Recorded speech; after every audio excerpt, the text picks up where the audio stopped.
श्रीमान् वेङ्कटनाथार्य कवितार्किकेसरी वेदान्ताचार्यवर्यो मे सन्निधत्तां सदाकृति समाख्या पद्धति 30வது श्लोकम् षडकोप इति समाख्या तव रङ्गधुरीन पादुके युक्ता सूते सहस्रमेवं सूक्तिस्वयमेव यन्मया भवति. இந்த ஸ்லோகத்துக்கான பதபதார்த்தம்.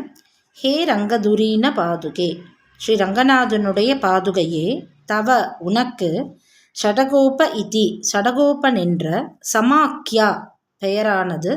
சமாக்கியா பத்ததி ரெண்டு பேருக்குமான பெயர் பொருத்தத்தை சொல்லிட்டு வருது. இந்த கடைசி ஸ்லோகத்தில் அது சொல்கிறார். சமாக்கியா பெயரானது, யுக்தா தகுந்தது, யத்து யாதொரு காரணத்தால், பவதி நீயானவள், மயா என்னை கொண்டு, ஏவம் இந்த மாதிரி, சஹஸ்ரம் 1000 சூக்திகி ஸ்லோகங்களை, சூதே உண்டு பண்ணுகின்றாயோ அப்படிங்கிற. அதாவது நம்மாழ்வார் பெருமாளை பற்றி 1000 பாசுரம் பாடினார். பாதுகையே நீயானவள் என்னை கொண்டு 1000 ஸ்லோகம் பண்ண வைக்கிற. நான் 1000 ஸ்லோகம் தாண்டி பண்ணக்கூடாது அப்படிங்கிறதும் அவர் அதில் ஸ்பெசிஃபிக்காக சொல்கிறார். என்னை கொண்டு 1000 ஸ்லோகம் பண்ண வைக்கிறார். ஏன்னா சுவாமியே 1000 தான் பண்ணியிருக்கார், அதனால் அதை நான் தாண்டிடக்கூடாது அப்படிங்கிறதுனால இந்த மாதிரி என்னை கொண்டு 1000 ஸ்லோகங்களை உண்டு பண்ணுகிறாயோ அப்படின்னு சுவாமி இந்த ஸ்லோகத்தில் சாய்க்கிறார். இந்த பெயர் வருவதற்கு தான் 1,00,000 ஸ்லோகம் பண்ணும்படி நியமிக்கவில்லை. 1000 எழுதினா போதும் நீ நியமிச்சிருக்க. ஏன் 1000? ஏன்னா நம்மாழ்வாரே 1000 தான் எழுதியிருக்கார், நீ அதுக்கு மேலே எழுத வேண்டாம் அப்படின்னு அர்த்தமோ அப்படின்னு அதில் சுவாமி இது பண்ணுறார். இதுக்கு பரவாக்கட்ட சுவாமி ஒரு அழகான ஒரு அர்த்தம் சாதிக்கிறார்.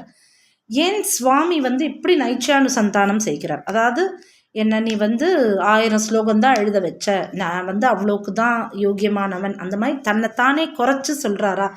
ஏன் அப்படி சொல்கிறார் அப்படின்னா, அதுக்கு பரவாக்கட்ட சுவாமி சாய்க்கிற, அடுத்த நாள் கார்த்தால போய் அந்த வைஷ்ணவருக்கு இவருக்கு எதிர்க்க ஒருத்தர் போட்டி போடுறாரு, பதக்கமலம் பற்றி எழுத போகிறேன்னு. அவரால் ஒருவேளை எழுத முடியாமல் போச்சுன்னா அப்போ அவருக்கு ரொம்ப அவமானம் ஆகிடுமா. இவரை எதிர்த்து நம்ம போட்டி போட்டோம், நம்மளால் எழுத முடியலேன்னு. அதனால் சுவாமி இங்கே நான் எழுதலை, இதை என்னை கொண்டு நீ தான் எழுத வச்ச அப்படின்னு சுவாமி சாதிக்கிற. எனக்கு அவ்வளோ சாமர்த்தியம் போராது. ஏன்னா அவர் கஷ்டப்பட்டுருவாராம்.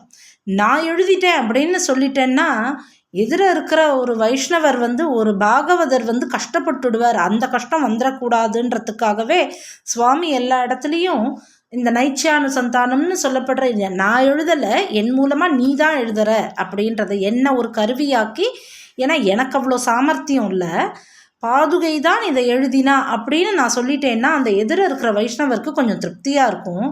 அது அவர் அவமானப்பட்டுட்டோன்னு நினைக்காம இருப்பாரோ, அதனால் சுவாமி இப்படி சாய்ச்சாரோன்னு பரவாக்கட்ட சுவாமி சாய்க்கிறார். பெரியவாளோட திருவுள்ளம் எப்போவுமே அப்படி தான் இருக்கும். நான் பண்ணிட்டேன் அப்படின்னு சொல்லாமல் இருக்கிறதுக்கு காரணம் என்னன்னா, அது அடுத்த வாழை புண்படுத்திடக்கூடாது அப்படிங்கிறதுனால இந்த மாதிரி சொல்கிறார். இப்போ நமக்கு இந்த இடத்துல இந்த முன்னாடி ஸ்லோகத்தில் தமிழை பற்றி பேசினார், இந்த ஸ்லோகத்தில் 1000 ஸ்லோகம் எழுதுறதை பற்றி பேசுகிறார். இங்கே திடீர்னு தமிழ் பற்றி பேசுறதுக்கு என்ன பிரமேயம் அப்படின்னு ஒரு கேள்வி வருது. இதை நான் நேத்திக்கே சொல்லணும்னு, ஆனால் டைம் ஆனதுனால நான் இதை இன்றைக்கி சொல்கிறேன்.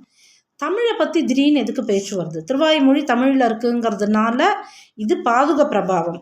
இப்போ திருவாய்மொழியை பற்றி பேசலை, இருந்தாலும் ஏன் சுவாமி இந்த இடத்துல ஒரு தமிழோட பெருமையை சொல்லியிருக்கார் அப்படின்னா, அந்த பீரியடில் சுவாமி இருந்த அந்த பீரியடில் ஸ்ரீரங்கத்தில் ஒரு பெரிய சண்டை நடந்தது. அதாவது கோவிலுக்குள்ளே திருவாய்மொழி சேவிக்கக்கூடாது அப்படிங்கிறது ஒன்று இருந்தது. அதுக்கு 2 காரணம் சொன்னான். ஒன்று, அது 4வது வர்ணத்தில் வந்தவரான நம்மாழ்வாரால் எழுதப்பட்டது, அது ஒரு காரணம்.